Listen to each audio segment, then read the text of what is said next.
আসসালামু আলাইকুম ভাইয়াপুরা, তোমরা সবাই কেমন আছো? আশা করি অনেক ভালো আছো।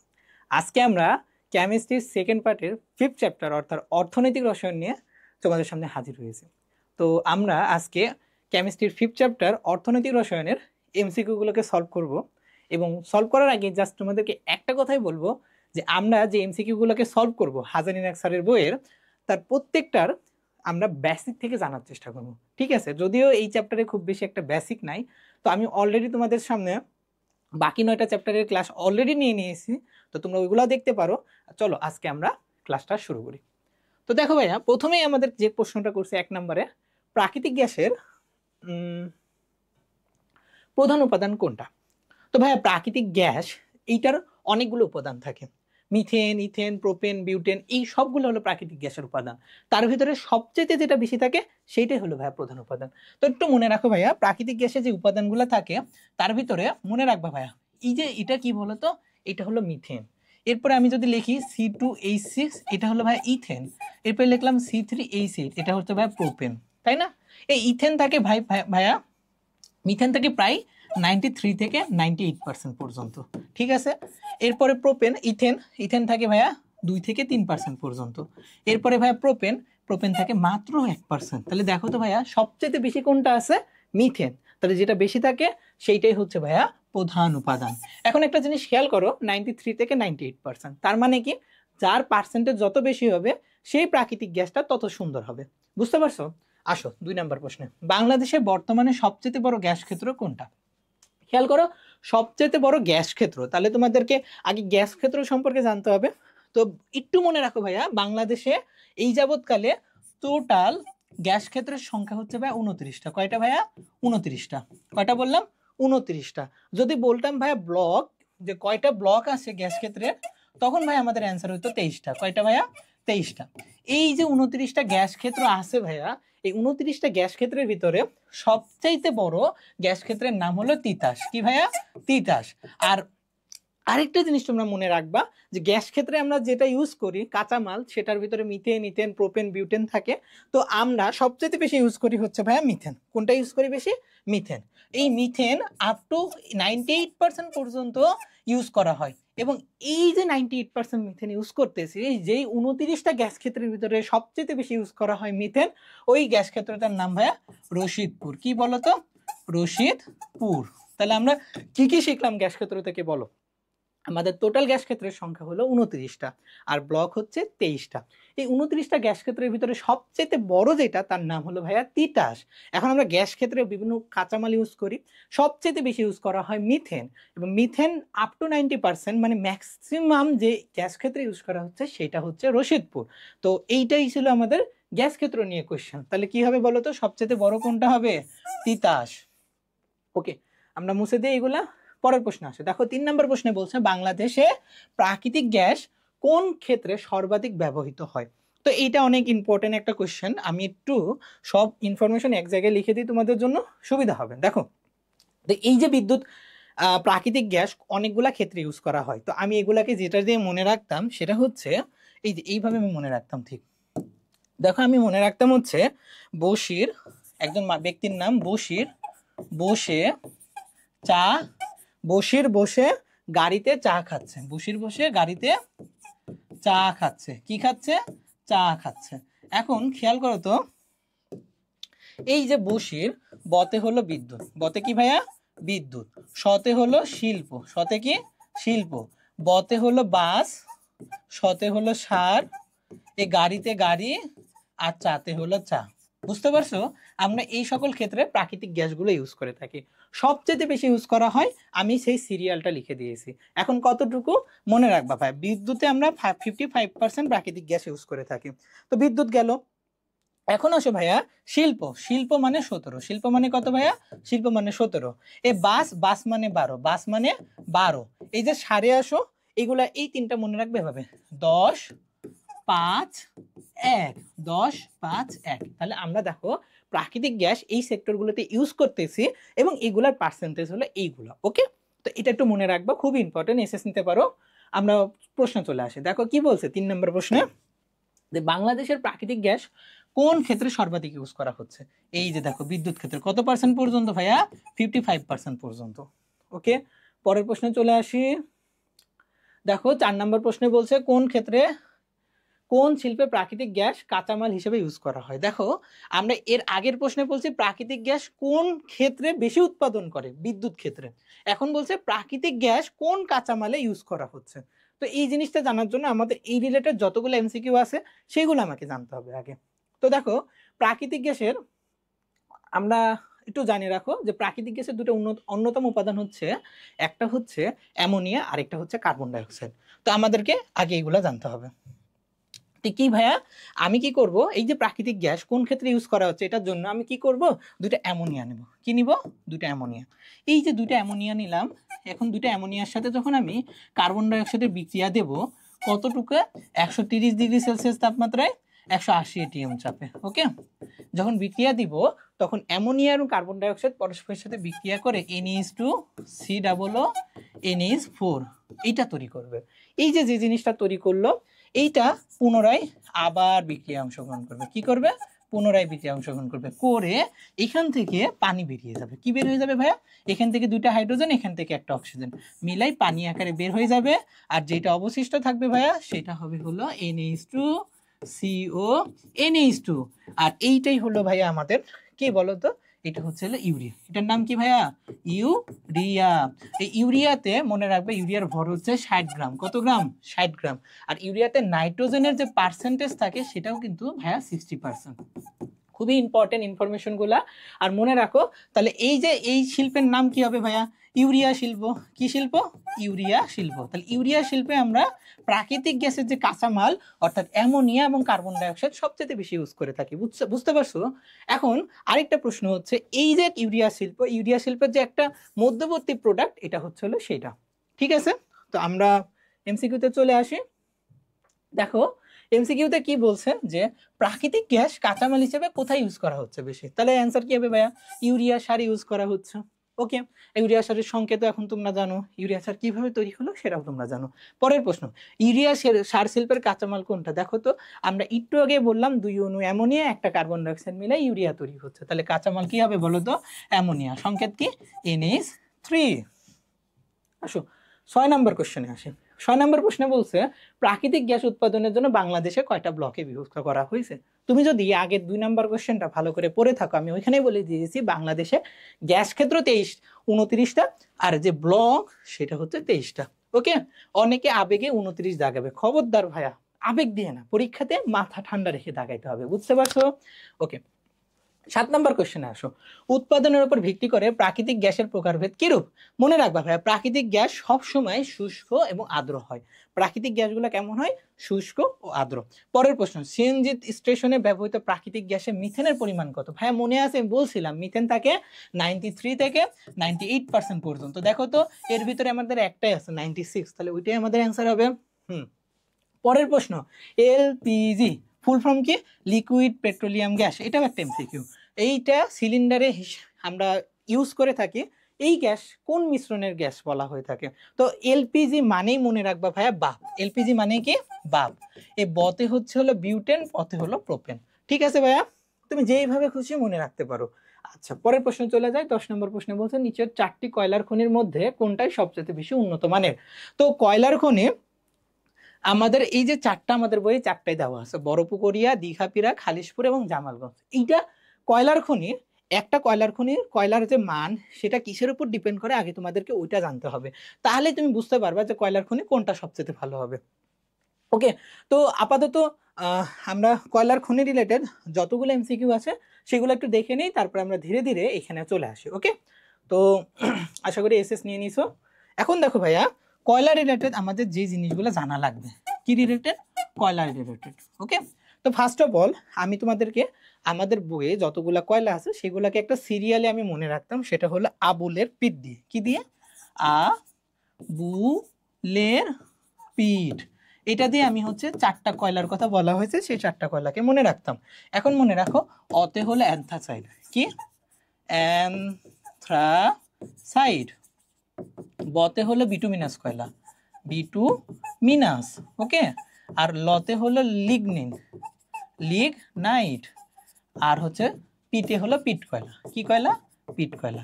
এই যে 4টা কয়লা দেখছো, এর ভিতরে সবচেয়ে ভালো হলো অ্যান্থ্রাসাইট আর সবচেয়ে খারাপ হলো পিট কয়লা। বুঝতে পারছো? তাহলে আমাদের বইয়ে 4 রকমের কয়লার কথা বলা হয়েছে। এখন এই কয়লাতে কার্বন কতটুকু থাকে এটা আমাদেরকে জানা লাগবে। মনে রাখো ভাইয়া যে অ্যান্থ্রাসাইট সবচেয়ে ভালো, তাহলে এখানে কার্বন সবচেয়ে বেশি থাকবে 86 পর্যন্ত। এর অর্ধেক করলে আনুমানিক 44% হয়।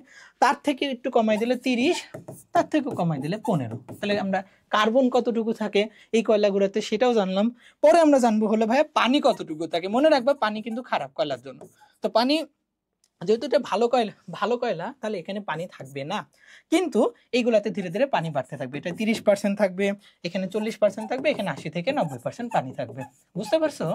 এখন আসো, এইগুলার অনেক ব্যবহার আছে, এই ব্যবহারগুলো আপাতত তোমাদের আর লাগতেছে না। তো এইটা হলো কয়লার একটা কনসেপ্ট। আরেকটা কনসেপ্ট তোমার কয়লার জন্য লাগবে, সেটা হচ্ছে আচ্ছা যে এই যে ভাইয়া কয়লা সম্পর্কে আমি জানলাম, ওকে, এখন তোমাদেরকে কি জানা লাগবে জানো? সেটা হচ্ছে আচ্ছা একটু ওকে, এখন তোমাদেরকে যেটা জানা লাগবে সেটা হচ্ছে কয়লার কিছু মানদণ্ড আছে, যে একটা কয়লা ভালো না খারাপ। ওই যে একটু আগে দেখলা যে কোন কয়লাটা সবচেয়ে ভালো হবে, তো ওই মানদণ্ড থাকে। এই মানদণ্ডটাকে আমি আরেকটা ছন্দ দিয়ে মনে রাখতাম, সেটা হচ্ছে BCS, বাষ্প, বাষ্প পুড়ে ছাই। এটা দিয়ে আমি মনে রাখতাম। কিভাবে মনে রাখতাম ভাইয়া? দেখো এই যে বিতে না, বিতে হচ্ছে BTU, সিতে হলো ফিক্সড কার্বন, সিতে কি ফিক্সড কার্বন, তারপরে এসে কি সালফার, বাষ্পতে হলো পানি, পুড়েতে হচ্ছে উদ্দায়ী, পুড়েতে কি ভাইয়া উদ্দায়ী গ্যাসগুলো আছে, আর ছাইতে হলো ছাই। এই 6টা জিনিস আমরা কয়লাতে দেখি কয়লার মান জানার জন্য। একটু মনে রাখবা ভাইয়া, এর ভিতরে এই যে ফিক্সড কার্বন এটা হলো সবচেয়ে ভালো, যে আর ফিক্সড কার্বন বেশি সেই কয়লা সবচেয়ে ভালো। তাহলে অ্যান্থ্রাসাইটের ফিক্সড কার্বন 86%, তাহলে অ্যান্থ্রাসাইট সবচেয়ে ভালো। আর যার সালফারের মান বেশি সে সবচেয়ে খারাপ। তাহলে এই দুটা হলো সবচেয়ে বেসিক মানদণ্ড। আর কি কি আছে? BTU, পানি, উদ্দায়ী, ছাই। ওকে, তো এইগুলা জানলেই তোমাদের জন্য অনেক কিছু। তো আমরা MCQতে চলে আসি। দেখো প্রথম প্রশ্ন যেটা ছিল, অর্থাৎ এই যে 10 নম্বর প্রশ্ন, 4টি কয়লার খনি। তো একটু মনে রাখো ভাইয়া সবচেয়ে ভালো হলো দীঘাপিরা, এখানে ফিক্সড কার্বনটা সবচেয়ে বেশি থাকে। পরের প্রশ্ন, জ্বালানির মানের ক্ষেত্রে এই দেখো ফিক্সড কার্বনের উপর ভিত্তিতে কয়লা কোনটি সবচেয়ে ভালো হবে। আমরা আগেই বলে আসছি ভাইয়া ফিক্সড কার্বনের উপর ভিত্তি করলে অ্যান্সারটা ভুল আছে। এই যে এটা হবে অ্যান্সার। কি হবে ভাইয়া? অ্যান্থ্রাসাইট। কত পার্সেন্ট থাকে? 86%। তাহলে এটাই আমাদের সঠিক আনসার গ। ওকে, পরীক্ষায় সবসময় সঠিকটা দেখাবা, বুঝছো ভাইয়া? সঠিকের উপরে কোনো কিছু নাই। ওকে, পরের প্রশ্ন, কয়লার মানের সবচেয়ে ক্ষতিকর উপাদান কোনটা? একটু আগে বলছি কি ভাইয়া বলতো? সালফার। সালফার হলো সবচেয়ে ক্ষতিকর মানের জন্য দায়ী। পরের প্রশ্ন 13 নম্বর, কয়লার কোন উপাদানটি বাড়লে কয়লার গুণগত মান বাড়ে? এই দেখো ভাই ফিক্সড কার্বন। আমি একদম স্পেসিফিক ভাবে বলছি না, ফিক্সড কার্বন সবচেয়ে বেশি ভালো মানদণ্ড। ওকে, আসো পরের প্রশ্ন, নিম্নমানের কয়লা কোনটা? দেখো তো ভাই, আবুলের পিঠ দিয়ে মনে রাখতে বলছিলাম। আবুলের পিঠে হলো পিট কয়লা, এটা হলো সবচেয়ে কম, কারণ এখানে কার্বন বা ফিক্সড কার্বন সবচেয়ে কম থাকে। ওকে, পরের প্রশ্ন, কোনটির জন্য কয়লাকে গ্যাসীয়করণ করা হয়? খুবই একটা ভালো প্রশ্ন। মনে রাখবা যে কয়লাকে গ্যাসীয়করণ করা হয় হচ্ছে আমরা কয়লা থেকে কার্বন মনোক্সাইডটা পাই। ওকে, কয়লাতে মূল উপাদান কি? কার্বন। তাহলে কার্বন থেকে আমরা কি পাবো? হয় কার্বন ডাইঅক্সাইড না হলে কার্বন। ওকে, আমরা এখানে কার্বন মনোক্সাইড পাচ্ছি। ঠিক আছে, আচ্ছা পরের প্রশ্ন। এই দেখো, এই প্রশ্নটা আমরা প্রায়শই ভুল করি। আমরা এটা আগে দেখবো, তারপরে কোশ্চেনটা দেখবো। ওকে, তো আমরা কি দেখবো? দেখো আমাদের হচ্ছে কিছু গ্যাস থাকে, এই গ্যাসগুলা 2টা গ্যাসের সংমিশ্রণে তৈরি হয়, এগুলোর স্পেশাল নাম থাকে। কি নাম? দেখো যে আমরা একটু মনে রাখবা, আমি আমার অ্যাডমিশন টাইম এভাবে মনে রাখতাম। ফার্স্ট অফ অল যেটা গ্যাস সেটা হলো ওয়াটার গ্যাস। কোন গ্যাস ভাইয়া? Water gas. এরপরে ওয়াটার দিয়ে আমি কোনো কিছু তৈরি করব, এই জন্য এটার নাম হলো সংশ্লেষ গ্যাস। কি গ্যাস? সংশ্লেষ গ্যাস। এরপরে সংশ্লেষ থেকে আমি আরেকটু তৈরি করব, তখন তাকে আমরা বলবো প্রডিউসার গ্যাস। কি লিখলাম এটা? আচ্ছা, প্রডিউসার গ্যাস, বানানটা একটু দেখো, প্রডিউসার গ্যাস। তারপর এটার নাম হচ্ছে কোল। ওকে, এখন একটু মনে রাখো ভাইয়া, এই যে ওয়াটার গ্যাস, ওয়াটার মানে পানি না, পানি সবাইকে সমান করে দেয়। তাহলে এইখানে যে উপাদান 2টা থাকবে সেটা সমান সমান রেশিওতে থাকবে। কি উপাদান থাকে? কার্বন মনোক্সাইড এবং হাইড্রোজেন। রেশিও কত? 1:1, খুবই ইম্পর্টেন্ট। এরপরে সংশ্লেষ গ্যাস তৈরি করবে, সে তৈরি করার জন্য কি করে? কার্বন মনোক্সাইড একটাই থাকে, 3টা হাইড্রোজেন নিয়ে নেয়, তাহলে রেশিও কত হচ্ছে বলো? 1:3। আর প্রোডিউসার গ্যাস কি করে? প্রোডিউস করে, এই জন্য সে হাইড্রোজেনের পরিবর্তে নাইট্রোজেন নিয়ে নেয়, তখন সে নাইট্রোজেন নিবে, তখন তার রেশিও হবে হয় 2:1। আর এই যে কোল দেখতেছো না, এই কোলে আমাদের সকল কার্বন রিলেটেড যা কিছু আছে সেগুলো থাকবে। ওকে, তাহলে আমরা এই 3টা জিনিস একটু মনে রাখবো, ওয়াটার গ্যাস, সংশ্লেষ গ্যাস আর প্রোডিউসার গ্যাস। ওয়াটার মানে পানি, 1:1 রেশিও, যখন কোনো কিছু তৈরি করবে ওয়াটার তখন তাকে বলবো সংশ্লেষ, এবং এটার জন্য আমার 3টা হাইড্রোজেন লাগবে। আর তারপরে যখন প্রোডিউসার গ্যাস, সে নাইট্রোজেন দিয়ে প্রোডিউস করবে, হাইড্রোজেনকে প্রতিস্থাপন করবে। ঠিক আছে, তাহলে আমরা এমসিকিউতে দেখে দেখো কি বলছে যে প্রোডিউসার গ্যাস কোনটা, তাহলে প্রোডিউস করবে কোনো কিছু, তার মানে এখানে নাইট্রোজেন থাকবে 2:1 রেশিওতে। ঠিক আছে, পরের প্রশ্ন, সংশ্লেষ গ্যাস দেখো 1:3 রেশিওতে কার্বন মনোক্সাইড আর হাইড্রোজেন। আর ওয়াটার গ্যাস কি? সমান সমান কার্বন মনোক্সাইড আর হাইড্রোজেন গ্যাস। ওকে, আশা করি পারবা। পরের প্রশ্ন চলে যায়। 19 নম্বর প্রশ্নে বলছে কোনটি জীবাশ্ম জ্বালানি? এই যে ভাই এতক্ষণ ধরে কয়লা পড়লাম, তার মানে তোমার আইডিয়া আসতেছে যে কয়লা হচ্ছে মানব দেহ থেকে তৈরি হচ্ছে। জীবাশ্ম জ্বালানি বলতে বোঝায় যেগুলা মানব দেহ থেকে তৈরি হয়।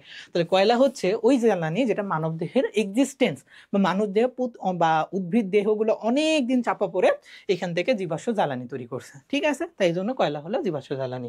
এখন আচ্ছা, আমি একটু ভুল বলছিলাম একটা জায়গায়, যে এটা হচ্ছে অ্যামোনিয়া, NH2CO, এটার ভর হচ্ছে ভাই 60%।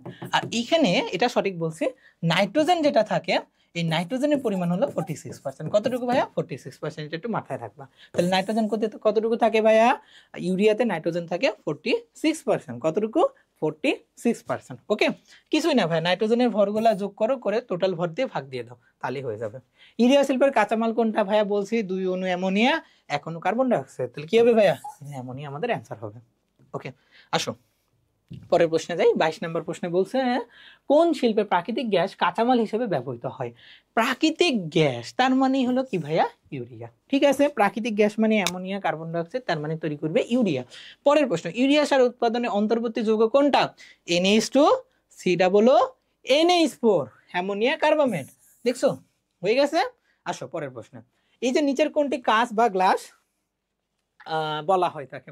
তো এই যে দেখো, আমরা এখন কয়লা শিল্প থেকে কোথায় চলে গেলাম? কাঁচ শিল্পে। কোন শিল্পে? কাঁচ, গ্লাস। তো আমরা গ্লাস শিল্প রিলেটেড যেই জিনিসগুলো আমাদের এমসিকিউতে আসতে পারে সেইগুলো আমি তোমাদেরকে একটু বলে দিই, কেমন?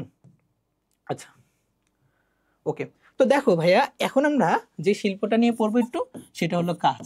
কাঁচ মানে তোমাদের সামনে একটা জিনিস ভেসে ওঠে না ভাইয়া? কাঁচ মানে হচ্ছে সেখানে আমাদের যে উপাদানগুলো থাকবে সেটা ক্যালসিয়াম, সোডিয়াম, এগুলা দিয়ে তৈরি হবে। তো মনে রাখবা, কাঁচের যে প্রধান উপাদান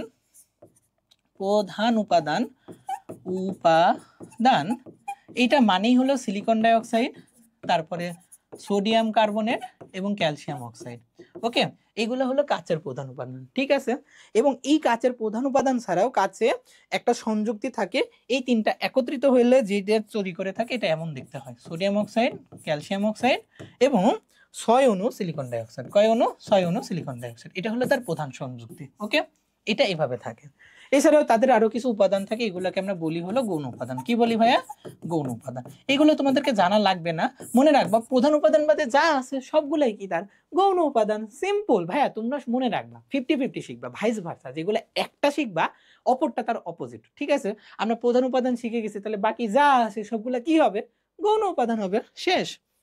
আমরা গৌণ উপাদান শিখবো না, তবে গৌণ উপাদানের একটা ইম্পর্টেন্ট জিনিস আমরা শিখবো, সেটা হচ্ছে 122 দিয়ে। কি দিয়ে শিখবো ভাইয়া?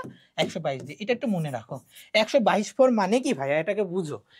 অ্যালুমিনিয়াম অক্সাইডের একটা থাকবে, তারপরে সিলিকন ডাইঅক্সাইড 2টা থাকবে। কয়টা থাকবে? 2টা থাকবে। তারপরে আমাদের সিলিকন ডাইঅক্সাইড 2টা থাকবে, 2টা পানি থাকবে। তাহলে খেয়াল করো তো, অ্যালুমিনিয়াম কয়টা আছে? কিছু না থাকলে সেটা কি? অ্যালুমিনিয়াম একটা আছে, সিলিকন 2টা আছে, পানি 2টা আছে। এটার একটা স্পেশাল নাম আছে, এটাকে বলে চায়না ক্লে। এটাকে কি বলে ভাইয়া? China clay. তাহলে চায়না ক্লে কোথায় ইউজ করছি আমরা? চায়না ক্লেতে আমরা এই যে কাঁচ শিল্পে ইউজ করতেছি। এটার আরেকটা নাম আছে, এটার নামকে বলে কেওলিন। কি বলে? কেওলিন। ওকে, ওকে, তাহলে আমরা কি শিখলাম? 122 রেশিওতে অ্যালুমিনিয়াম অক্সাইড, সিলিকন অক্সাইড আর পানি, এটার একটা নাম আছে, এটাকে বলে চায়না ক্লে, অপর নাম হলো কেওলিন। এটা কোথায় ইউজ করা হচ্ছে? কাঁচ শিল্পে ইউজ করা হচ্ছে। এটা একটা গৌণ উপাদানের ভিতরে পড়বে। যেহেতু আমরা প্রধান উপাদান শিখে গেছি, বাকি যেইটাই ইউজ করব সেইটাই হবে গৌণ উপাদান। এখন এতটুকু জানলে আমাদের হয়ে যাচ্ছে। এরপরে আমরা এমসিকিউতে চলে আসি। দেখো আমাদের এমসিকিউতে কি বলছে, যে 25 নম্বর, হ্যাঁ 24 নম্বর। দেখো এই যে কাঁচ বা গ্লাসে কোনটি ইউজ করা হচ্ছে, নিচের কোনটি হলো কাঁচ বা গ্লাস। তাহলে মনে রাখবা আমরা দেখো তো প্রধান উপাদানই লিখছিলাম সোডিয়াম, ক্যালসিয়াম আর সিলিকন। এই দেখো সোডিয়াম, ক্যালসিয়াম, সিলিকন, তাহলে এটা আমাদের অ্যান্সার হবে। ঠিক আছে, পরের প্রশ্ন, নিচের কোন শিল্পে অ্যানিলিন একটি গুরুত্বপূর্ণ ধাপ? তো একটা ভাইয়া জিনিস আমি একটু জাস্ট বলে রাখি, যে এই যে কাঁচ, এই কাঁচটা তুমি তৈরি করার জন্য তোমার 4টা ধাপ বা 3টা ধাপ থাকে। ওকে, এই 3টা ধাপের ভিতরে একটার নাম হচ্ছে অ্যানিলিন, এটা একটু মনে রাখো ভাইয়া, এটা হচ্ছে অ্যানিলিন। এই অ্যানিলিন ছাড়া আরেকটা ধাপ হচ্ছে গলন, আরেকটা ধাপ হচ্ছে আকৃতি দান করা। তাহলে তুমি আগে কি করবা, যে একটা কাঁচ শিল্পে তৈরি করার জন্য তাকে গলাবা, তাকে আকৃতি দান করবা, এরপরে তাকে একটু শীতলীকরণ করবা, করে তাকে একটা শেপ দিবা, তাই না? ওই জিনিসটাকে বলা হয় অ্যানিলিন। অ্যানিলিন তাহলে কোথায় করা হচ্ছে? কাঁচ শিল্পে। কাঁচ শিল্পের আর কি কি ধাপ আছে? একটা হলো গলন, আরেকটা হলো আকৃতি প্রদান করা। ঠিক আছে ভাইয়া, এইভাবে মনে রাখতে পারো, ছন্দ না নিয়ে। পরের প্রশ্ন দেখো 26-এ বলছে কাঁচ উৎপাদনের জন্য গৌণ উপাদান কোনটা? খেয়াল করো তো ভাইয়া, আমরা calcium oxide, silicon dioxide, sodium carbonate মুখ্য উপাদানে পড়ে আসছি, তাহলে গৌণ উপাদান কি হবে? এই যে যেটা অবশিষ্ট আছে সোডিয়াম সালফেট। দেখছো ভাইয়া, এটাই হচ্ছে হলো গিয়ে টেকনিক পড়া। টেকনিক পড়াটা অনেক ইম্পর্টেন্ট। পরের প্রশ্ন, নিচের কোনটি কাঁচের প্রধান উপাদান? এই যে অ্যালুমিনিয়াম অক্সাইড, এটা কি কাঁচের প্রধান উপাদান হইতে পারে বলো তো? এটা প্রধান উপাদান নয়, কারণ কি silicon oxide, calcium oxide, sodium carbonate প্রধান উপাদান, এই জন্য। পরের প্রশ্ন, নিচের কোনটি সিরামিক শিল্পের উপাদান? দেখো আমরা কাঁচ শিল্প পড়ে ফেলছি, এখন আমরা আরেকটা শিল্পে চলে গেছি। কোন শিল্প? সিরামিক। তাহলে আমাদের সিরামিক রিলেটেড কিছু এমসিকিউ আমাদের জানা উচিত ভাইয়া, তাহলে আমরা সিরামিক শিল্পটা পড়তে পারবো সহজে। তো আমি সিরামিক শিল্পে আমাদের যে ইনফরমেশনগুলা জানাই লাগবে সেটা হচ্ছে হলো সিরামিক শিল্প তৈরি করতে যে যে উপাদানগুলা লাগে, উপাদান। আমরা কোন শিল্পে এখন পড়তেছি ভাইয়া? সিরামিক। আমরা কোন শিল্পে পড়তেছি? সিরামিক শিল্প পড়তেছি। এখন সিরামিক শিল্পে তৈরি করতে যে উপাদানগুলা লাগে এটা তো মনে রাখা খুব টাফ। আমি একটা সুন্দর ছন্দ দিয়ে মনে রাখতাম। ছন্দটা হলো সতে সিরামিক, সতে হলো সুন্দর ফেস। কি ফেস? ফেসটা অনেক সুন্দর, সুন্দর ফেস। ওকে, তো এখান থেকে আমি কিভাবে মনে রাখতাম, দেখো যে এই যে সতে হলো সিলিকা। হোয়াট ইজ সিলিকা ভাইয়া? সিলিকন ডাইঅক্সাইড, এটাই হলো গিয়ে সিলিকা। আর রতে কিছু নেই, সুন্দর। আর ফতে হলো ফেলোস্পার। ফতে কি ভাইয়া? ফেলো, ছয়পাশপা আকার ফেলোস্পার। এই ফেলোস্পার কি দিয়ে তৈরি হয়? এই ফেলোস্পার তৈরি করতে তোমার লাগবে হলো ক্যালসিয়াম অক্সাইড অথবা সোডিয়াম অক্সাইড অথবা পটাশিয়াম অক্সাইড। ঠিক আছে, এগুলা লাগবে। তো এটা হলো গিয়ে ফেলোস্পার। আর সতে হচ্ছে ভাইয়া চ বা সতে হচ্ছে China clay. China clay, China ক্লেটা আমরা কোথায় পেলাম? একটু আগে আমরা কাঁচ শিল্পে চায়না ক্লে পড়লাম, 122টি হতে অ্যালুমিনিয়াম, সিলিকন এবং পানি, এই সেই হলো চায়না ক্লে। তাহলে আমরা সিরামিকের উপাদানগুলো শিখলাম সুন্দর ফেস দিয়ে। সতে হলো সিলিকা, সিলিকন ডাইঅক্সাইড। ফতে হলো ফেলোস্পার, এইগুলোর অক্সাইড। আর হচ্ছে চতে হলো চায়না ক্লে। ওকে, এই চায়না ক্লে বা কেউলিন এগুলো সবই হচ্ছে হলো 122 রেশিওতে থাকে, মনে রাখবা। এখন আরেকটা জিনিস তোমাদেরকে একটু শেখা লাগবে, সেটা হচ্ছে এই যে সিলিকা, এটা হচ্ছে কাইন্ড অফ সিরামিক শিল্প, এটা কাইন্ড অফ কাচের মতো। এদেরকে একটু চকচক করা হয়, চকচক করে রাখা হয়। এই যে চকচক করে, এই চকচক করানোর জন্য যে আমরা জিনিস ইউজ করে থাকি সেটাকে বলে গ্লেজিং। গ্লেজিং মানেই হলো চকচক। এখন গ্লেজিং করার জন্য আমরা সিরামিক শিল্পে কি ইউজ করে থাকি এটাকে আমি মনে রাখতাম হচ্ছে, যেহেতু সিরামিক শিল্পে ইউজ করতেছি এই জন্য এটাকে আমি শিয়ান দিয়ে মনে রাখতাম। কি দিয়ে? শিয়ান 2 দিয়ে মনে রাখতাম। তাহলে দেখো তো শিয়ান 2 কি কি হইতে পারে? এই 2 দিয়ে মনে রাখবা গ্রুপ 2। 2 দিয়ে কি মনে রাখবা ভাইয়া? গ্রুপ 2। তাহলে গ্রুপ 2 এর মৌলগুলা এই গ্লেজিং এ ইউজ করা হচ্ছে। এই আতে মনে রাখবা ভাই অ্যালুমিনিয়াম, অ্যালুমিনিয়াম অক্সাইড। আর সতে হচ্ছে ভাইয়া সিলিকন ডাইঅক্সাইড, তারপরে হচ্ছে সতে হলো সোডিয়াম, তারপরে আরেকটু মনে রাখবা ভাইয়া লেড অক্সাইড, আর হচ্ছে বেরিয়াম সালফেট, বেরিয়াম সালফেট। তো আমরা এই উপাদানগুলোকে কোথায় ইউজ করে থাকি?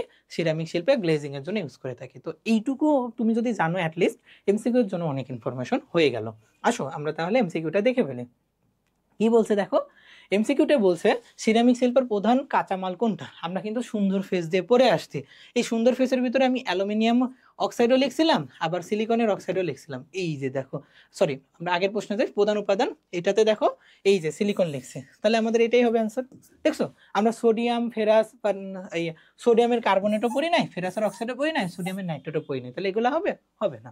ওকে, পরের প্রশ্নে দেখো কি বলছে, মুলাইটের সংকেত কত? দেখো আমরা একটু আগে চায়না ক্লের সংকেত পড়ছি, কি দিয়ে মনে রাখছি? 122 দিয়ে। এখন মনে রাখবা মুলাইটের সংখ্যা মনে রাখবা 32 দিয়ে। কি দিয়ে? মুলাইট, মুলা 32, কত? 32। তাহলে 3:2 রেশিওতে একটাই আছে, দেখো 3:2, তাহলে এটাই আমাদের অ্যান্সার হবে। একটু টেকনিক ইউজ করতে হবে। ওকে, এখন আছে চায়না ক্লে। চায়না ক্লে মানে কত ভাইয়া? 122, 1 2 2, তাহলে এটাই আমাদের অ্যান্সার। পরের প্রশ্ন, সিরামিক সামগ্রীতে লেড অক্সাইড কি হিসেবে ইউজ করা হয়? দেখো তো ভাইয়া, গ্লেজিং এ আমি lead oxide, barium sulphate, sodium, silicon এগুলো ইউজ করছিলাম না CN2 দিয়ে। এই দেখো, তাহলে লেড অক্সাইড কিসে ইউজ করা হবে? গ্লেজিং এ। কিসের? সিরামিক শিল্পের। ওকে, আসো পরের প্রশ্নে চলে আসি। পরের প্রশ্নে বলছে পাল্প উৎপাদন। এই পাল্প জিনিসটা কি? আমরা আরেকটা শিল্পে চলে গেলাম। পাল্প ইজ কাইন্ড অফ কাগজ। ওকে, তো পাল্প শিল্প উৎপাদনে তুমি কি ইউজ করবা? কাগজের প্রধান উপাদান কি? নো চোখ বন্ধ করে, এটা সবাই জানো, সেলুলোজ। তাহলে আমরা সেলুলোজ ইউজ করবো। ওকে, পরের প্রশ্ন, কাগজের প্রধান উপাদান কি? সেম প্রশ্ন ভাইয়া, কি অ্যান্সার হবে? সেলুলোজ অ্যান্সার হবে। এখন দেখো, কাগজের মন্ড প্রস্তুতিতে আমরা কুকিং লিকার হিসেবে কি ইউজ করে থাকি? একটু মনে রাখবা, কুকিং লিকার মানে হলো সোডিয়ামের সবকিছু। কুকিং লিকার মানে কি? সোডিয়াম। এক কথায় সোডিয়াম আছে তিনটাই, বা সোডিয়াম আছে যে অপশনে, সেটাই অ্যান্সার। খেয়াল করে দেখো তো, এখানে সোডিয়ামের সাথে অন্য কিছু আছে, তাহলে এটা হবে না। এখানে দেখো সোডিয়ামের সাথে অন্য কিছু আছে, এটাও হবে না। এখানে দেখো সোডিয়ামের সাথে অন্য কিছু আছে, কিন্তু ক নম্বরে দেখো sodium sulphate, sodium sulphide, sodium hydroxide, sodium carbonate. যেহেতু সোডিয়ামের সব সংযুক্তি লাগবে কুকিং লিকার তৈরি করতে, তাহলে আমাদের অ্যান্সার কি হবে ভাইয়া? এটা হবে। ঠিক আছে, এখন আসো পরের প্রশ্নটা কিন্তু অনেক মজার। 35 নম্বর প্রশ্ন দেখো, ব্ল্যাক লিকার। মনে রাখবে ভাইয়া, যেটা যেই নাম সেটা কিন্তু সেমন হয় না। ব্ল্যাক লিকার কিন্তু ব্ল্যাক না। ব্ল্যাক লিকার কি? বতে ব্ল্যাক, বতে বাদামি। ব্ল্যাক লিকার কি বর্ণ? বাদামি বর্ণ। ওকে, আসো 36 নম্বর প্রশ্নে আসো। কাগজের মন্ড তৈরিতে আমরা বিরঞ্জক। বিরঞ্জক মানে কি ভাইয়া বলো তো? এই যে অক্সিডেশন রিডাকশন ওয়ার্ডটা শুনে আসতো না, জারণ বিজারণ। এই বিজারণের মাধ্যমে, জারণের মাধ্যমে জীবাণু ধ্বংস করা, কালার নষ্ট করার প্রসেসকে বলা হয় বিরঞ্জক। বিরঞ্জক মানে কি? রং থেকে নষ্ট করবে। তাহলে আমাদের কি লাগবে? ফ্রি রেডিক্যাল লাগবে। তাহলে ফ্রি রেডিক্যাল তোমার চোখে দেখে কেউ মনে হয় বলো তো, ফ্রি রেডিক্যাল কি কি আছে? তুমি যদি H2O2 দাও, free radical. Oxygen 2 minus, oxygen minus দাও, ফ্রি রেডিক্যাল। ইভেন CO ও সি ক্যালসিয়াম ক্লোরো হাইপোক্যালসিয়াম হাইপোক্লোরাস, এটা যদি দাও তাহলে এটাও কিন্তু ফ্রি রেডিক্যাল। ওকে, তো এটার অ্যান্সার হবে এটাই। ঠিক আছে, পরের প্রশ্ন আসে, সিমেন্ট উৎপাদনের প্রধান উপাদান কি? আচ্ছা ভাই দেখো, আমরা এতক্ষণ ধরে ছিলাম হচ্ছে সিরামিক শিল্প, কাঁচ শিল্প এবং হচ্ছে অন্যান্য যে শিল্পগুলো ছিল সেটা শেষ করলাম। এখন আমরা যেটা পড়বো সেটা হচ্ছে সিমেন্ট শিল্প। ঠিক আছে, এখন সিমেন্ট শিল্পে আমাদের যে জিনিসগুলো একটু জানা লাগবে সেগুলো আমি একটু দেখে বলে দিই। কি শিল্প? সিমেন্ট শিল্প। সিমেন্ট শিল্প, এই সিমেন্ট শিল্প থেকে তোমাকে কিছু জিনিস জানতেই হবে। সেটা হচ্ছে, ফার্স্ট অফ অল বলো তো, সিমেন্ট শিল্পে আমরা যে জিনিসটাকে সবচেয়ে ইউজ করে থাকি সেটার নাম হচ্ছে চুনা পাথর। কি ইউজ করে থাকি ভাইয়া? চুনা পাথর। চুনা পাথরের সংকেত কি বলো তো? Calcium carbonate. ক্যালসিয়াম কার্বনেট আমরা সবচেয়ে বেশি ইউজ করে থাকি। এখন এই যে চুনা পাথর প্রধান উপাদান, এখন আমাদের দুটা জিনিস জানতে হবে। এই যে আমরা সিমেন্ট ইউজ করে থাকি, সিমেন্টের কাজ কি? পানির সাথে যখন সিমেন্টটাকে মিক্সচার করা হয়, এটা কিন্তু লাগাইলে জিনিসটাকে জমাট বাঁধায় দেয়, তাই না? এই যে বিল্ডিং তৈরি হচ্ছে সিমেন্ট দিয়ে দিয়ে হচ্ছে না, তাহলে এই যে সিমেন্টের জমাট বাঁধানোর ধর্ম, এই জমাট বাঁধানোর ধর্মটাকে বাড়ানোও যায়, কমানো যায়। তো যেই জিনিসটা বাড়াই দেয় সেটা হচ্ছে ক্যালসিয়াম অ্যালুমিনিয়াম। ক্যালসিয়াম অক্সাইড আর অ্যালুমিনিয়াম অক্সাইড, এই দুটার মিক্সার সিমেন্টের জমাট বাঁধাটাকে ইনক্রিজ করে। আর আমি যদি ক্যালসিয়াম সালফেট 2 অণু পানি ইউজ করি, তাহলে এটা আমাদের জমাট বাঁধাটাকে কমাই দিবে। এবং এটার একটা স্পেশাল নাম আছে, সেটা কি জানো? এটাকে বলে জিপসাম। এটাকে কি বলে? জিপসাম বলে। ঠিক আছে, এখন ক্যালসিয়াম সালফেটের আরেকটা জিনিস তোমার এই জিনিসটা করতে পারে, সেটা হচ্ছে ক্যালসিয়াম অক্সাইড, তারপরের ভাই অ্যালুমিনিয়াম অক্সাইড, তারপরের ভাই সিলিকন অক্সাইড। এই তিনটা যদি একত্রে ইউজ করো, সেটাও কিন্তু জমাট বাঁধাটাকে কমাই দিবে। ঠিক আছে ভাইয়া, তো আমরা কিছু জিনিস জমাট বাঁধা বাড়াই দিল, কিছু জিনিস জমাট বাঁধা কমাই দিল।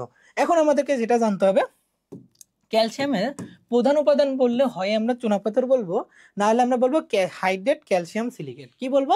Hydrate calcium silicate. Hydrate calcium silicate. এবং তার সাথে আমাদের কি থাকবে? তার সাথে আমাদের অ্যালুমিনিয়াম থাকবে, অ্যালুমিনিয়াম অক্সাইড। এটা হচ্ছে কাচের আরেকটা প্রধান উপাদান, হয় এটা চুনাপাথর, না হলে hydrate calcium silicate with aluminium. Okay, তো আমাদের যদি এইগুলা জানা থাকে আমাদের মোটামুটি হয়ে যায়। তো আমরা এখন এমসিকিউ গুলাতে চলে আসি। দেখো কি বলছে, যে সিমেন্ট শিল্পের প্রধান কাঁচামাল কোনটা? দেখো একটু আগে বলে আসছি, কোনটা? চুনাপাথর, ক্যালসিয়াম কার্বনেট, এটাই অ্যান্সার। এখন সিমেন্ট শিল্পের মূল উপাদান কোনটা? সেম, এই দেখো, hydrate calcium silicate plus aluminium, এইটাই আমাদের অ্যান্সার। পরের প্রশ্ন, সিমেন্টের কোন উপাদান দ্রুত জমাট বাঁধায়? কি বলছিলাম ভাইয়া? ক্যালসিয়ামের সাথে অ্যালুমিনিয়াম থাকলে দ্রুত জমাট বাঁধায়, তার সাথে আবার সিলিকন যোগ করে দাও, আস্তে আস্তে জমাট বাঁধাবে। ঠিক আছে, পরের প্রশ্ন 40 নম্বর প্রশ্ন কি বলছে? সিমেন্ট উৎপাদনে ক্যালকেরিয়াস জাতীয় পদার্থ কোনটা? মনে রাখবা, কতে ক্যালকেরিয়াস, আর হচ্ছে হলো আমি এটা ভেবে মনে রাখতাম কচু দিয়ে, কি দিয়ে? কচু দিয়ে। কতে হলো ক্যালকেরিয়াস, শতে হলো চুনা পাথর। ঠিক আছে, এইভাবে মনে রাখতে পারো। পরের প্রশ্ন, জিপসামের সংকেত কি? দেখো তো কি বলছিলাম, ক্যালসিয়াম সালফেটের সাথে 2 অণু পানি। এই যে ক্যালসিয়াম সালফেটের সাথে 2 অণু পানি থাকলে এটাকে বলে জিপসাম। 42 নম্বর প্রশ্ন, নিচের কোন উপাদানটির কারণে সিমেন্ট শিল্প জমাট বাঁধা ধীরে হয়ে যাবে? ধীরে, তাহলে কি হবে ভাইয়া? ক্যালসিয়াম সালফেট প্লাস 2 অণু পানি মানে জিপসাম, এটা ধীরে বাঁধাবে। সারা বিশ্বে ব্যবহৃত কোন সিমেন্টটি সবচেয়ে বেশি ইউজ করা হয়? মনে রাখবা পোর্টল্যান্ডের সিমেন্ট। কোন? পোর্টল্যান্ড। ওকে, এটা একটু মনে রাখো। পরের প্রশ্নে আসি। 44 নম্বর প্রশ্ন কি বলছে দেখো, নিচের কোন উপাদানটির কারণে সিমেন্ট ধীরে ধীরে জমাট বাঁধে? আমি কি বলছিলাম, ক্যালসিয়াম, সিলিকন, অ্যালুমিনিয়াম, তিনটাই থাকলে জমাট কমাই দিবে। সিমেন্ট কারখানায় সৃষ্ট সবচেয়ে বড় দূষক কোনটা? এটা বলতে পারবা ভাইয়া? এখন সিমেন্ট কারখানা মানে হচ্ছে ইটের ভাটা হাবি যাবে ওরকম একটা কারখানা তৈরি করা হয়। তো মনে রাখো যে এখান থেকে আমাদের বিভিন্ন ধুলাবালি এগুলা তৈরি হয়, তাহলে ডাস্ট পার্টিকেলটাই হবে আমাদের সঠিক অ্যান্সার। পরের প্রশ্ন, চামড়া শিল্প। পরের প্রশ্নটা কি হচ্ছে 46, এটা আমাদের চামড়া শিল্পে চলে যাচ্ছে। তো আমি একটু বলে দিই যে চামড়া তৈরি করার 2টা ধাপ আছে, একটা আগাম ধাপ, একটা হচ্ছে আসল ধাপ। একটাকে বলে প্রি ট্রেনিং আর একটাকে বলে ট্রেনিং। এই যে ট্রেনিং বা আসল ধাপ, ওই ট্রেনিং ধাপে আমরা কি ইউজ করে থাকি? কিছু রেডিক্যাল বা ফ্রি আয়ন ইউজ করে থাকি, এবং এই ক্ষেত্রে যার আয়নের চার্জ যত বেশি হবে সেটা ইউজ করা সবচেয়ে ভালো হবে। ক্রোমিয়ামের চার্জ 3+ আর ক্যালসিয়ামের চার্জ 2+, তাহলে আমি ক্রোমিয়ামটাকে বেশি প্রাধান্য দিব।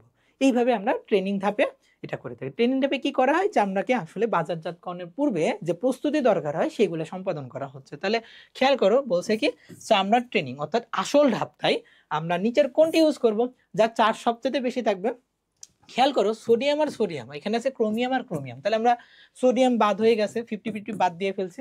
এখন বাকি আছে ক্রোমিয়াম সালফাইড এবং ক্রোমিয়াম ক্লোরাইড। এখন কথা হচ্ছে ভাইয়া, ক্রোমিয়াম ক্লোরাইডের আয়ন হচ্ছে -1, কিন্তু সালফেটের আয়ন কত ভাইয়া? -2 না? -2। তাহলে খেয়াল করো তো, ক্রোমিয়াম 3+ আর সালফেট 2-, এদিকে ক্রোমিয়াম 3+ ক্লোরাইড -1, তাহলে এইটা কি অনেক বড় হচ্ছে না? তাহলে আমরা এটা কি ইউজ করবো? ঠিক আছে, এইভাবে তোমাদেরকে ভাইবে ভেবে অ্যান্সারগুলো করতে হবে। ওকে, এখন আসো, চামড়ার আরেকটা ধাপ হচ্ছে পিকলিং। একটু আগে বললাম চামড়াতে 2টা কাজ করা হয়, একটা ট্রেনিং একটা প্রি ট্রেনিং। প্রি ট্রেনিং এর একটা অন্যতম কাজ হচ্ছে হলো ওটাকে পিকলিং করা হয়। এই পিকলিং এ আমরা কি ইউজ করি? Sulphuric acid. মনে রাখবা সালফিউরিক একটি শক্তিশালী অ্যাসিড, তাহলে শক্তিশালী অ্যাসিডের পিএইচটা সবচেয়ে কম হবে। কত হবে? 1.5। ওকে, এটুকু মনে রাখো, তাহলেই হবে। পরের জিনিস দেখো, এই পরের জিনিসটা না জিকের মতো একটা এমসিকিউ। কি বলছে যে ঢাকা শহরে কোন শিল্পের কারণে সবচেয়ে বেশি দূষিত হয়ে থাকে? তো এইটার অ্যান্সার কিন্তু ভাই এটা হবে না, চামড়া হবে না, এটার অ্যান্সার হবে সিমেন্ট শিল্প। কারণ কি, ঢাকা শহরে তুমি যদি চারদিকে তাকাও তাহলে কি দেখবা ভাইয়া? বিল্ডিং দেখবা না? তাহলে বিল্ডিং তৈরি করার জন্য কি লাগছে? ইট লাগছে। ইট তৈরি করার জন্য সিমেন্ট লাগছে। এই সিমেন্টগুলা আমাদের সবচেয়ে বেশি দূষণ করছে। ইটের ভাটা, সিমেন্ট শিল্প, এইটাই হবে। এই তো, ঠিক আছে। পরের প্রশ্ন চলে আসি না, 49 নম্বর প্রশ্ন। দেখো কি বলছে, ইটিপি এটার ফুল ফর্ম কি? তো এটা তোমাদের জানা উচিত। ইতে হচ্ছে হলো ভাই ইফিউলেন্ট, টিতে হচ্ছে ভাই ট্রিটমেন্ট, আর পিতে হলো প্ল্যান্ট। তো একটা জিনিস একটু মনে রাখো, এই ইফিউলেন্টের মানে হচ্ছে বজ্র থেকে তরল পদার্থকে আলাদা করা। কি বললাম ভাইয়া? বজ্র থেকে তরল পরিশোধন, তরল পরিশোধন, এটাকে আমরা বলবো কি? পরিশোধন। আচ্ছা, এটাকে আমরা বলবো হলো ইফিউলেন্ট। তাহলে আমরা ইটিপি কোন শিল্পে ইউজ করব? তরল শিল্পে ইউজ করব, পানির ক্ষেত্রে ইউজ করব। আরেকটা মনে রাখবা, ইটিপি এর 3টা ধাপ আছে, এটা আমরা ইটিপি দিয়ে মনে রাখতে পারি। ইতে হলো ইলেকট্রোলাইসিস। কি ভাইয়া? Electrolysis. E for electrolysis. Okay, এই যে টি, এই টি ফর হচ্ছে ভাইয়া, টিতে মনে রাখবা হচ্ছে, টিতে হচ্ছে টেকনোলজি। কি? টেকনোলজি। আর এই যে পি আছে না, পিতে হলো প্রভাবন ক্ষমতা। কি বললাম? প্রভাবন ক্ষমতা। এই 3টা দিয়ে মনে রাখবা। এখন খেয়াল করো তো ভাইয়া, এই যে আমি লিখলাম ইলেকট্রোলাইসিস, এই ইলেকট্রোলাইসিসে আমরা যেই জিনিসটা ইউজ করে থাকি সেটা হচ্ছে ক্রোমিয়াম। কোনটা ইউজ করি? ক্রোমিয়াম। কারণ কি? সেম আকারে বড়, চার্জ অনেক বেশি। ওকে, তো এখন পরের প্রশ্নটা খেয়াল করো, কি বলছে যে কোন জাতীয় বজ্রের জন্য ইটিপি ব্যবহৃত হয়? একটু আগে বলছি ইটিপিতে ইফ্লুয়েন্ট আছে। এই ইফ্লুয়েন্টের মানেই হচ্ছে বজ্র থেকে তরল পরিশোধন, তাহলে আমরা তরল পদার্থের ক্ষেত্রে ইউজ করব। ওকে, আসো পরের প্রশ্নে আসি। 51 নম্বর প্রশ্নে বলছে যে ইটিপি দিয়ে কি করা হয়? ইটিপি দিয়ে মনে রাখবা এই যে শিল্প পদার্থ থেকে পানি পরিশোধন করা হচ্ছে। ঠিক আছে। পরের প্রশ্ন, ইটিপি কি? এই যে তরল পদার্থের বজ্র পরিশোধন। শিল্পে সূক্ষ্ম শাকনি দ্বারা কি করা হয়? দেখো একটা জিনিস সূক্ষ্ম, সেটাতে তুমি সূক্ষ্ম কাজ করবা। গ্যাস সবচেয়ে সূক্ষ্ম না? এই গ্যাস প্রবাহ থেকে ধূলিকণাকে পৃথক করবা। ঠিক আছে, বিষাক্ত পদার্থ পৃথক করা যায় না, তাহলে এটা হবে না। তাহলে আমরা পরের প্রশ্ন চলে আসি, কি বলছে 54-এ, রিসাইকেলিং মানে কি? এটা তো কমন জিনিস ভাই, রিসাইকেলিং মানে পুনরায় ব্যবহার করা। পরের প্রশ্ন, 1 ন্যানোমিটার মানে কি? মনে রাখবে 1 ন্যানোমিটার মানে হচ্ছে ভাইয়া 10⁻⁹ 10⁹9 মিটার। ওকে, আসো পরের প্রশ্নে আসে, কি বলছে? এই যে ন্যানোকণার পরিসর কত? মনে রাখবে ভাইয়া ন্যানোকণার পরিসর হচ্ছে ন্যানোমিটার 10⁻⁹ এবং এর পরিসর হচ্ছে 1 থেকে 100 ন্যানোমিটারের ভিতরে। কত? 1 থেকে 100 ন্যানোমিটারের ভিতরে। ঠিক আছে। আচ্ছা, ন্যানোমিটার, এই যে আমরা যে পড়তেছি ন্যানোকণা বা ন্যানোপার্টিকেল, এই ন্যানোপার্টিকেল থেকে একটা এমসিকিউ অনেকে ভুল করে। চলো আমরা ওইটাকে একটু খেয়াল করি। তো একটা জিনিস মনে রাখো ভাইয়া, যে জিনিসটা আমাদের বেসিক থেকে লাগবে সেটা হচ্ছে সবচেয়ে ক্ষুদ্রতম জিনিস হলো পরমাণু। সবচেয়ে ক্ষুদ্রতম কি ভাইয়া? পরমাণু। পরমাণুর থেকে বড় হচ্ছে ভাইয়া অণু। অণুর থেকে বড় হচ্ছে ন্যানো পার্টিকেল। ভাইয়া ন্যানো পার্টিকেল। আর ন্যানো পার্টিকেলের থেকে বড় হচ্ছে ভাইয়া আমরা যে এই যে আমরা পড়ি না পলিমার, এই পলিমার যৌগগুলা। ওকে, তাহলে পলিমার। তাহলে এই যে ন্যানো পার্টিকেল, এর লেন্থটা কতটুকু হবে? এর পরিসরটা হচ্ছে 1 থেকে 100 ন্যানোমিটারের ভিতরে। ঠিক আছে। এখন এই যে ন্যানো পার্টিকেল, মনে রাখবা ন্যানো পার্টিকেলের একটা বৈশিষ্ট্য হলো তারা তাদের ক্ষেত্রফলকে চেঞ্জ করে ফেলে। কি চেঞ্জ করে? ক্ষেত্রফল। ক্ষেত্রফল চেঞ্জ করে। যখনই তাদের ক্ষেত্রফল চেঞ্জ হয় করে, তখন তাদের ধর্মেরও চেঞ্জ হয়ে যায়। কিসের চেঞ্জ হয়ে যায়? ধর্মেরও চেঞ্জ হয়ে যায়। কিন্তু ভাইয়া মনে রাখবা একটা জিনিস কখনোই চেঞ্জ হয় না, সেটা হলো তাদের ভর। তাহলে ভর আনচেঞ্জ থাকে। কোন জিনিসটা আনচেঞ্জ থাকে? ভর। আর কোন জিনিসটা আনচেঞ্জ? আর কোন জিনিসটা চেঞ্জ হচ্ছে? ক্ষেত্রফল। ফলে তাদের কি হচ্ছে? ধর্মের চেঞ্জ হয়ে যাচ্ছে। এইটাই হলো কি ভাই ন্যানো পার্টিকেল। ঠিক আছে। তাহলে এখন আসো আমরা ন্যানো পার্টিকেল নিয়ে এমসিকিউ গুলাকে দেখে ফেলি। কি বলছে দেখো, এই যে আমি যে বললাম, আচ্ছা ধরো, হ্যাঁ এবার দেখো যে এই যে কি বলছে, ন্যানো অবস্থায় পার্টিকেলের কোন ধর্মে পরিবর্তন হয়? দেখছো কোন ধর্ম ভাইয়া? ক্ষেত্রফল। এখন এই যে কোন ধর্ম একই থাকে? এই যে ভর একই থাকে। খেয়াল করছো ভাইয়া? বেসিক, একদম বেসিক জিনিস। পরের প্রশ্ন, ন্যানোকণার বৈশিষ্ট্য নয় কোনটা? আমি একটা সিরিয়াল লিখছিলাম, সবচেয়ে ক্ষুদ্রতম হলো পরমাণু, এর থেকে বড় অণু। তাহলে খেয়াল করো তো, তার বড় হলো ন্যানো পার্টিকেল। তাহলে ন্যানো পার্টিকেল কি পরমাণু থেকে ছোট হবে না বড় হবে? ছোট হবে না তো, বড় হবে। তাহলে প্রথমেই ভুল। তাহলে এটাই আমাদের সঠিক, মানে কোনটা সঠিক নয় বলছে। এরপরের প্রশ্ন, সানস্ক্রিন লোশনে কোনটা ইউজ করা হয়? একটু মনে রাখবা, জিঙ্ক অক্সাইড। কোনটা? Zinc oxide. ওকে, পরের প্রশ্নে আসি, 61 নম্বর কোশ্চেন। এখানে বলছে চায়না ক্লে। আবার দেখো সেম কোশ্চেন দিয়েছে। চায়না ক্লে মানেই কত? 122। 1 2 1 1 2 2 হয়ে গেছে। আর্জেলিয়াস মনে রাখবা। আর কি মনে বলছিলাম? ক্যালকেলিয়াস মানে কচু, ক্যালকেলিয়াস চুনা পাথর। আর্জেলিয়াসের অতে আর্জেলিয়াস, অতে হলো অ্যালুমিনা। অতে আর্জেলিয়াস, অতে কি? অ্যালুমিনা। ওকে, আসো পরের প্রশ্নে আসি। 63 নম্বর প্রশ্নে বলছে ক্যালকেরিয়াসের মূল উপাদান কি? কেঁচো। কি? কাচু। কতে ক্যালকেরিয়াস, চতে চুনা পাথর। ঠিক আছে। ট্যানারি শিল্পে কোন ক্ষতিকর উপাদানটি থাকে? আমরা ট্যানারি শিল্পে কোনটা ইউজ করছি? ক্রোমিয়াম। চার্জ বেশি, আকারে বড়, এই জন্য এইটাই থেকে যায়। ওকে, ট্যানারি মানে চামড়া শিল্প। ট্যানারিতে ক্রোমিয়াম আয়ন ইটিপি এর কোন প্রক্রিয়াতে পৃথক করা হয়? দেখো ক্রোমিয়াম আয়ন ইটিপি এর কোন প্রক্রিয়া পৃথক করা হচ্ছে? আমি একটু আগে বলছিলাম ইটিপি এর প্রথম ইতে হলে ইলেকট্রোফোরেসিস, ওইখানে আমরা ক্রোমিয়াম আয়নটাকে পৃথক করি। তাহলে ইলেকট্রোফোরেসিসের বাংলা নাম হলো তড়িৎ বিশ্লেষণ বা ইলেকট্রোলাইসিস। ওকে, আসো পরের প্রশ্ন, চামড়ার কিউরিং এর প্রয়োজনীয়তা কি? দেখো ভাই আমরা তুমি একটু রিডিং পড়বা। হাজারি নার্সারির বইয়ে চামড়া শিল্পের দুইটা ধাপ বলছে, একটা হলো কি প্রিটেনিং আর একটা হলো ট্রেনিং। এই যে প্রিটেনিং ধাপের অনেকগুলো আছে, পিকলিং, তারপরে হচ্ছে কিউরিং।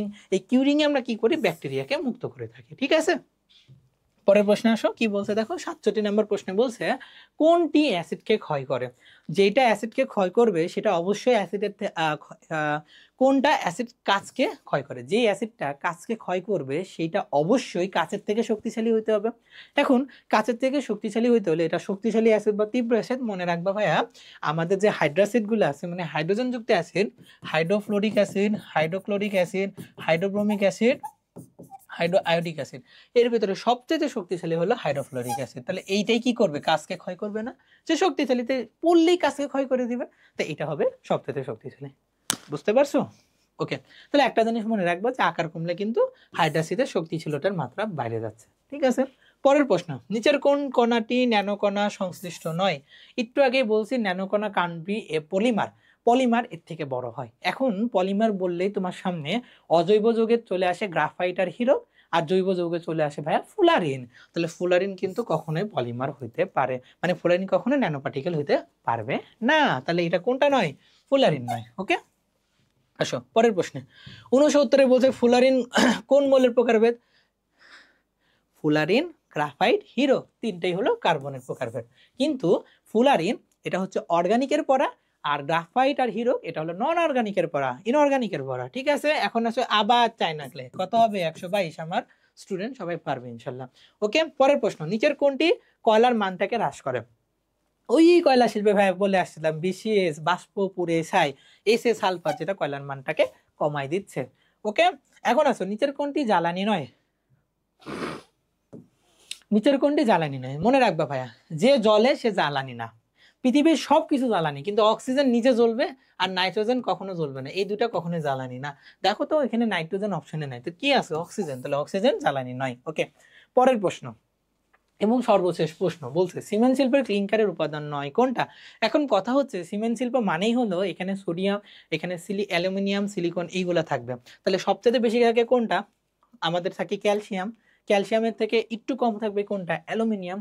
তার থেকে একটু কম থাকবে কোনটা? ম্যাগনেসিয়াম। একদমই থাকে না সোডিয়াম। তাহলে ক্লিংকারের উপাদান নয় কোনটা ভাইয়া? Sodium oxide. ওকে, এটা আমরা কাঁচ শিল্প বা অন্যান্য শিল্পে বেশি ইউজ করে থাকি। তাহলে দেখো ভাইয়া, আমরা বলতে বলতে আমরা অর্থনৈতিক রসায়নের 73টা কোয়েশ্চেন এমসিকিউ সলভ করলাম। তো কিছু এমসিকিউ কিন্তু ভুল ছিল, তোমরা মনে রাখবা কখনোই ভুল এমসিকিউ দাগাইবা না, সঠিক করে দাগাবা। আর অবশ্যই ভাইয়া এমসিকিউ এর গুরুত্ব অনেক। তোমরা এমসিকিউ যদি বুঝে বুঝে পড়তে পারো বা এমসিকিউ রিলেটেড ইনফরমেশনগুলোকে একত্রে গুছাই পড়তে পারো, তোমার মূল বইয়ের ভেতরে পড়াটা যেমন অনেক কমে যাবে, এবং তোমার জন্য মেডিকেল ভর্তি পরীক্ষাতে অনেক ইজি হবে। কারণ কি ভাইয়া, মেডিকেল পরীক্ষাতেও হয় 100 মার্কের এমসিকিউতে। তুমি যদি এখানকার এমসিকিউগুলো দেখো, তোমরা জানো বিগত বছরগুলোতে প্রচুর, মানে একদম বলা যায় ফিজিক্স কেমিস্ট্রি থেকে 100% একদম অনুশীলনী থেকে আসছে। তো তোমরা যদি অনুশীলনীগুলো বুঝে করতে পারো তোমাদের জন্য বেটার। আর আমি মোটামুটি অনুশীলনী সহ বেসিক সহ পড়াই ফেলছি। তাহলে কি হচ্ছে, যদি এই বছর ভাই অনুশীলনী থেকে আসলো না, তাহলে কি হবে? এই বেসিকের আলোকে তুমি অন্যান্য এমসিকিউগুলো ইনশাল্লাহ পেরে যাবা। তো মনে রাখো ভাইয়া, যেহেতু এবার নতুন সার্কুলার আসছে, নতুন কারিকুলাম আসতে অ্যাড করছে, মানবিক মূল্যবোধ হয়েছে, তো বলা যায় 15 মিনিট অ্যাড করা হয়েছে, তো কোশ্চেন একটু হার্ড হইতে পারে। সেই ক্ষেত্রে কি করতে পারে, অনুশীলনী থেকে ভাই এক্স্যাক্টলি দিল না, কি করবে? এর বেসিকের আলোকেই তো ভাই এমসিকিউ গুলা হবে। এই জন্য তোমরা যদি এই ক্লাসগুলো ভালো মতো করো, আগেরকার ক্লাসগুলোও যদি দেখো, দেখবা যে তোমাদের চ্যাপ্টারের মোটামুটি সব পড়াই হয়ে যায়। তো আমি বলবো তোমরা বাকি যে লেকচারগুলো হয়েছে সেগুলোকে দেখো, এবং তোমাদের বেসিকগুলো কেমিস্ট্রির জন্য ঠিকঠাক করে নাও। ইনশাল্লাহ পরীক্ষা যেমনই হোক, পরীক্ষা যেখান থেকে কোয়েশ্চেন করুক ভালো হবে। তো সবার জন্য শুভকামনা। ধন্যবাদ সবাইকে। আসসালামু আলাইকুম ওয়া রাহমাতুল্লাহ।